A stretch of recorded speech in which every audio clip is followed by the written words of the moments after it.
Hello guys, cannot see your WhatsApp document photos in your gallery? Let me show you how to fix it, so follow this simple tutorial step by step. Now let's get started. Open WhatsApp on your device and from the chat tab go to the settings. It could be different depending on the device which you're using, but anyways, I'll just give a tap to the gear icon at the bottom right. Now from here go to the chats section right there. Now when opened, just enable the save to photos option. So when enabled from here, you can go back to the main page of the settings, scroll down if you need to, and open the storage and data section. Now, when inside, scroll down to the bottom and observe the media auto download settings.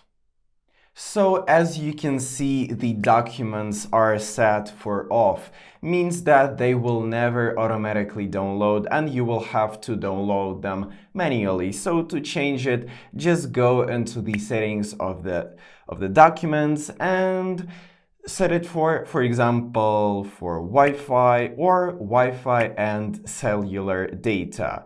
Now you can anyways just click on the reset auto download settings and this will bring all of these settings to the default. Now you can also play around with the upload quality. Just go here and just try to set it for HD quality. The files might be sending slower, but the quality will be a lot better. Now you can also change the automatic download quality and set it for HD quality. So that's pretty much it, guys. Thank you for watching and subscribe for more tips.